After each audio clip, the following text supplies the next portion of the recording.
Hola, buenos noches, and good evening. This is your weekly news report, and I'm your host, Pedro, along with Rafa and Chief Meteorologist Ariana.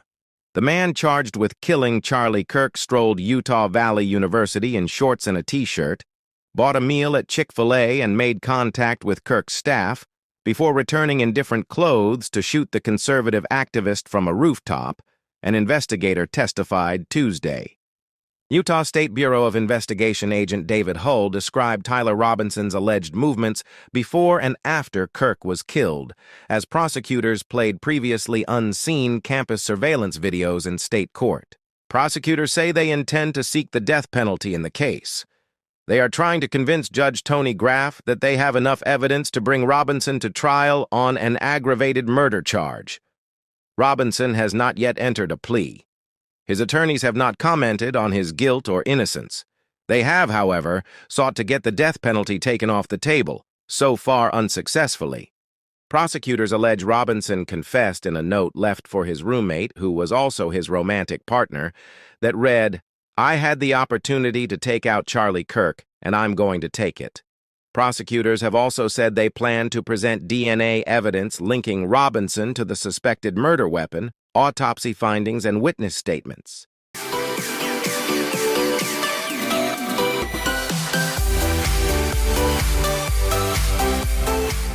Legendary pop singer Bonnie Tyler, best known for hits including Total Eclipse of the Heart, has died after weeks in a hospital.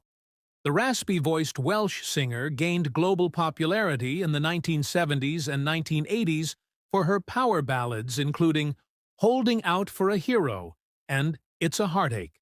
In June, Tyler emerged from a month-long medically induced coma after undergoing emergency surgery to treat a perforated intestine, her family said at the time.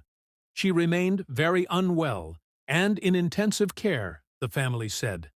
An iconic figure, she leaves behind a catalog of music, which continues to touch lives, flood dance floors, and fill karaoke booths. Tyler earned 3 Grammy nods, represented Britain at the Eurovision Song Contest 2013, and was awarded a Medal of Honor for her services to music by Queen Elizabeth II in 2023. No funeral arrangements have been announced for Tyler.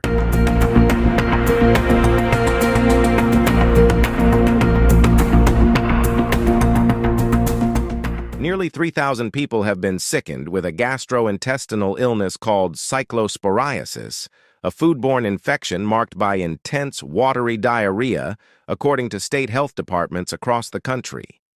The Centers for Disease Control and Prevention reported Friday that 31 states have reported cases of cyclosporiasis and 86 people have been hospitalized. The outbreak has been particularly intense in Michigan, which had 1,162 cases as of Friday. Illnesses caused by the cyclospora parasite have also been reported in neighboring Ohio, as well as in Colorado, Illinois, New York, North Carolina, Texas, Wisconsin, and other states. Fresh produce has historically been behind outbreaks. Cyclospora parasites cling to fruit, vegetables, and herbs, making them difficult to rinse away. As of Friday, the Food and Drug Administration said it was actively engaged with state partners.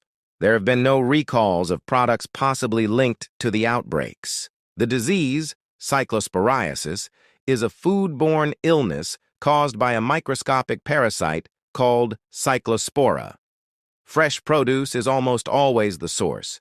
Previous outbreaks have involved raspberries, bagged lettuce or salads, cilantro, and basil. Rarely, it can also be waterborne. On average, 10% of patients need to be hospitalized, often from dehydration, Blau said. Young children, older adults, and others with compromised immune systems are most at risk.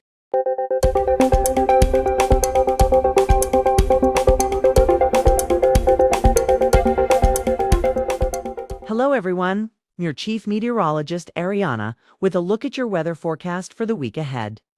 On Sunday, a high-pressure system is forecast to build across the northeast, which will begin to push the front farther south across the mid-Atlantic states.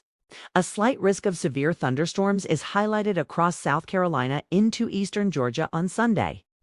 along with a slight risk of flash flooding across North Carolina into the southern Appalachians as a low-pressure wave develops along the front. Farther west from the Intermountain West to the northern plains, dangerous heat is expected to unfold through the weekend with triple-digit highs and potential for daily maximum temperature records both days. Central to eastern Montana into North Dakota will see near-record highs, ranging from 100 to 110 on Sunday and into early part of the week. Some records may also be broken in cities such as Salt Lake City, where Sunday's forecast high is 177, and Billings, Montana, will see a high of 108. Meanwhile, much of the southern tier could see near to slightly below average temperatures as a front stalls near the Gulf Coast and acts as a focus for showers and thunderstorms through at least midweek. An increasing southerly flow will draw significant monsoonal moisture into the southwestern deserts region and intermountain west to the Rockies this coming week and will lead to scattered to numerous showers and thunderstorms with the potential to produce heavy rainfall, localized flash flooding, and the potential for tornadoes to develop. If you will be situated within any of these areas forecast to experience extreme heat, stay hydrated, take frequent breaks, and limit outdoor activities if possible. Now, here's a look at your 7-day forecast for the Phoenix, Arizona area. We'll see about average daytime highs for the first half of the week with temperatures around the mid-100s through Wednesday.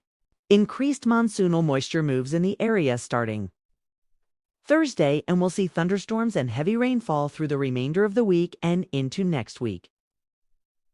There's a potential for localized flash flooding and the possibility for tornado development for the lower southwestern deserts region. Overnight lows will be in the lower to mid-80s to start the week, and then decrease to mid to upper 70s for the second half of the week.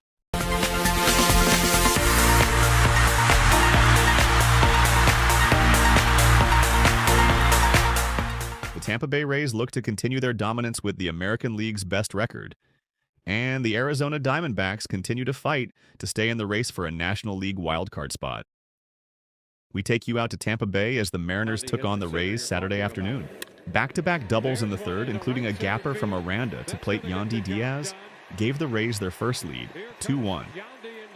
Vilade's line drive off Gabe Spire broke open a 2-1 game with 2 out in the seventh, scoring Aranda and Junior Caminero. Ryan Vilade hit a 3-run homer, Ben Williamson posted a career-best 4 hits, and Jonathan Aranda had 3 more and an RBI to give Tampa Bay a 6-1 win over the Seattle Mariners on Saturday afternoon. Tampa Bay, meanwhile, padded the American League's best record to remain 4 games in front of the New York Yankees in the AL East. Next, we take you out to Los Angeles Friday night as the Arizona Diamondbacks took on the Dodgers.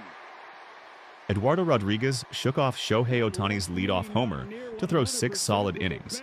Tim Tawa homered and drove in 4 runs, and the Arizona Diamondbacks beat the Los Angeles Dodgers 9-3 on Friday night. The Diamondbacks will take on the Dodgers Saturday night in Los Angeles. That will do it for this week's weekly news report. As always, thank you for watching and have a great week. Como siempre, gracias por ver el video y que tengáis una buena semana.